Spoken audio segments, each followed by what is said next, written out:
السلام عليكم ورحمة الله وبركاته. ازيكم حبايبي؟ عاملين ايه؟ يا رب تكونوا بخير. النهاردة ان شاء الله هنعمل مع بعض العيش الشامي او العيش السوري. هنعمله في المنزل بطريقة سهلة جدا وبسيطة ومش مكلفة خالص. هنعمله على عين البوتاجاز من فوق ومش هياخد معانا وقت خالص في التسوية. يلا بينا نشوف هنعمل العيش الشامي القمر بتاعنا ده ازاي.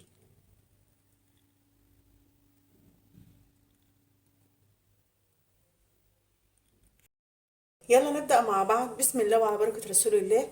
أنا معايا نص كيلو دقيق متعدد الأغراض. هضيف عليه معلقة كبيرة من السكر، وهضيف عليهم معلقتين كبار من لبن اللي هو البودر. لو مش متوفر عندك مفيش أي مشكلة. وهضيف عليهم معلقة خميرة كبيرة ونص معلقة ملح، وهضيف معلقتين زيت كبار. هقلب كده كل المكونات مع بعض كده، وهبدأ بقى اضيف المية. انا معايا كوباية ونص من المية الدافية. طبعا عشان احنا في الشتاء لازم ندفي كده المية بسيط. لو في الصيف يبقى مية من الحنفية على طول. هضيف الاول كده مبدئيا كوباية المية الاول، وهنبدأ بقى نعجن. وهي نص الكوباية دي هنضيفها بالتدريج، لان طبعا الدقيق بيختلف من نوع لنوع. نقلب بس كده الاول.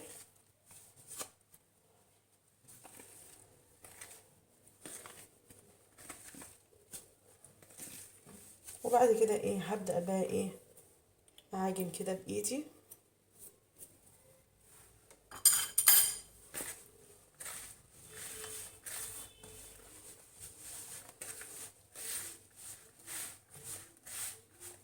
هنضيف برضو نص الكوباية دي كده بالتدريج. وهبدأ بقى اعجن لما تكون معانا عجينة طرية وناعمة.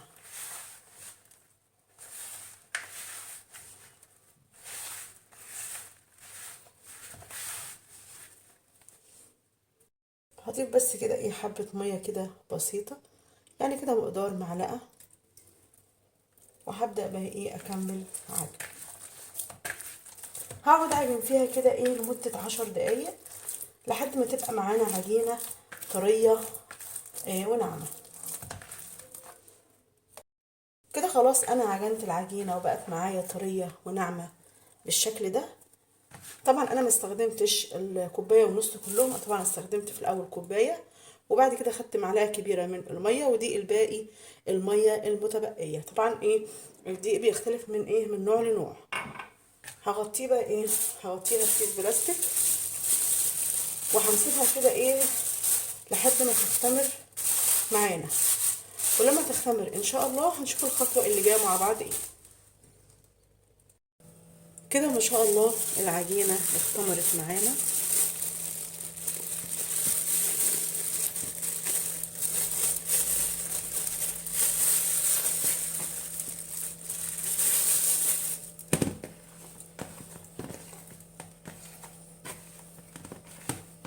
هنهبطها بس كده من الخمران بتاعها، وبرضو هنغطيها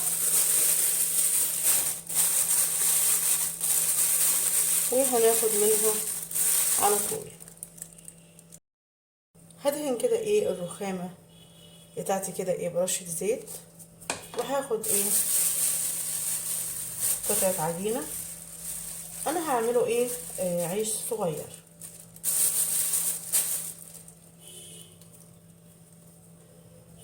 وهكورها كده بالشكل ده.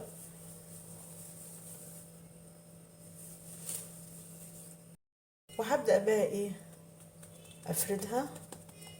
ما شاء الله بتتفرد معانا بكل سهولة. وبرضو لو عندك المردنة هتفرديها برضو بالمردنة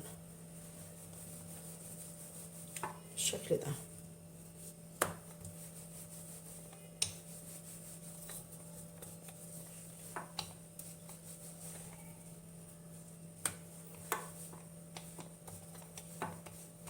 هنفرد كده ايه من جوه لبره بالشكل ده.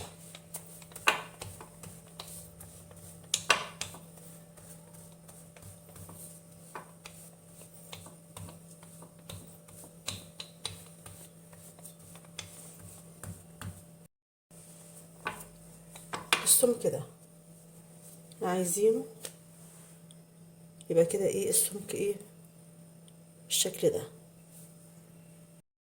جنب كده ايه فوطه، هرصه كده ايه على الفوطه. واهم حاجه برضو ايه اللي نعملها نغطيها على طول عشان ايه الوش ما ينشفش مننا. هعمل معاكم عجينه كمان. هجيب كده ايه رشه دقيق كده بسيطه وحته عجينه كده صغيره. طبعا لو انت حابه تعملي الرغيف كبير فهتكبري العجينه، انا هعمله صغير. وهنكورها ايه بالشكل ده وهفردها بالشكل ده.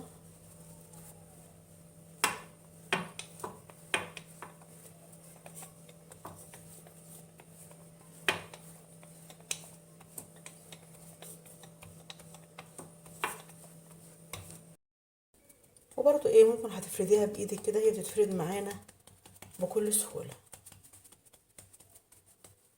ما شاء الله. العجينة طرية بتاخد وتدي معانا سهلة جدا.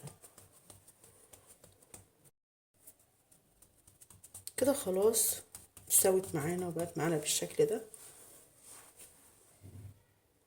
هحطها برضو ايه على الفوطة كده ايه وهنغطيها عشان بس ايه ما تنشفش مننا. هنجيب كمان برضو ايه حبة دقيق كده وحتة عجينة وهكورها بالشكل ده.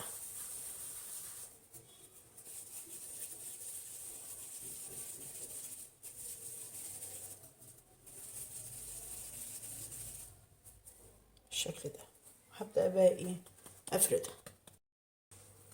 هتفرديها بايدك يا بالمردنة لو عندك المردنة، هي بصراحة بتفرد معانا بكل سهولة.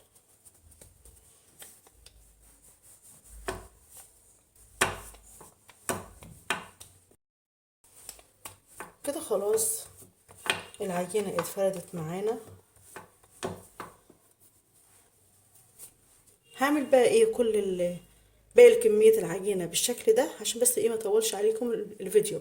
واهم حاجة تخلي بس جنبك شوية دقيق في قلب طبق عشان ايه تفردي عليها. هخلص بقى الكمية وهرجع لكم. كده خلاص انا خلصت كل الكمية وبقت معانا بالشكل ده. هغطيه وهسيبه كمان نص ساعة لحد ايه ما يكمل ايه خمرانه. وان شاء الله لما يختمر هنشوف الخطوة اللي جاية مع بعض ايه. كده خلاص ما شاء الله العجين اختمر معانا. هنبدأ بقى ايه نسويه على عين البوتاجاز من فوق. انا معايا طاسة حطيتها على النار، النار تكون متوسطة ولا عالية قوي ولا هادية قوي. حابة تعمليه في طاسة ألمونيا مفيش اي مشكلة، هتقلبيها على البوتاجاز وهتعملي عليها او طاسة جرانيت، اي طاسة انتي حابة تعملي فيها. هسيبها لحد ايه ما تسخن وبعد كده ايه هحط العيش بتاعي. خلاص الطاسة سخنت معانا، هبدأ بقى ايه احط العيش. واول كده ايه ما يشد كده معانا هنروح ايه مقلبينه على طول. هنقلبه كده ايه على الناحية التانية.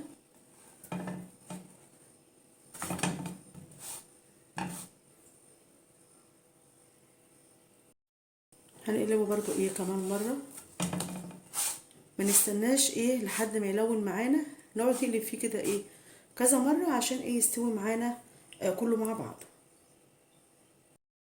هنقلب برضو كمان مرة عشان يستوي معانا كويس. ما شاء الله بيقب معانا في منتهى الجمال.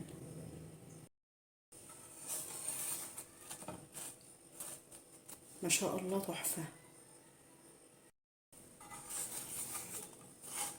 ياخد بس كده ايه لون من تحت كده ايه بسيط وبعد كده ايه هنشيله. هو بياخدش معانا وقت خالص، يعني ايه هنخلي ايه كل ناحية عليها يعني ايه نص دقيقة كده. كده خلاص هنشيله. بصراحة فعلا تحفة في منتهى الجمال.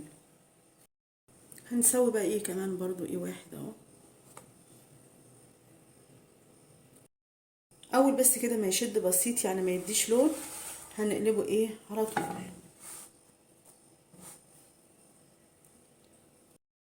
هنقلب كده كمان مرة على الناحية التانية.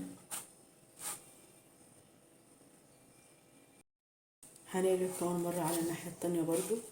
اهم حاجة نقعد نقلب فيه كل شوية عشان بس ايه يبقى السوا مع يعني ايه السوا مظبوط، السوا كله مع بعض.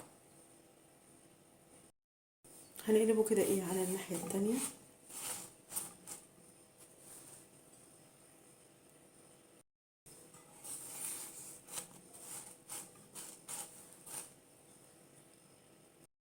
هنبدأ بقى ايه نشيله. فعلا تحفة في منتهى الجمال، والريحة مقولكوش بصراحة فعلا حكاية. هنسوي بقى ايه كمان رغيف. هنقلبه ايه على الناحية التانية. اول بس كده ايه ما يشد معانا. هنقلبه على الناحية التانية.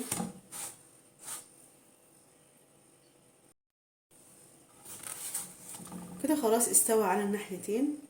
هنشيله بقى ايه، وهعمل باقي كل الكمية بالشكل ده عشان بس ايه ما اطولش عليكم الفيديو، وهرجع لكم. كده خلاص العيش الشامي او العيش السوري جهز معانا وبقى بالشكل ده. بصراحة فعلا تحفة في منتهى الجمال. نفتح كده ايه مع بعض كده واحدة.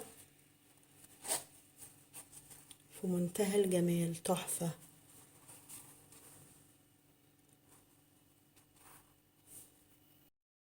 احلى عيش شامي عملناه مع بعض. بصراحة فعلا تحفة. طريقته سهلة جدا وبسيطة ومش مكلفة خالص وما خدتش معانا وقت. طبعا احسن من اللي احنا بنشتريه الجاهز، واضمن وانضف. جربوه ان شاء الله هيعجبكم. نتقابل ان شاء الله مع فيديو جديد.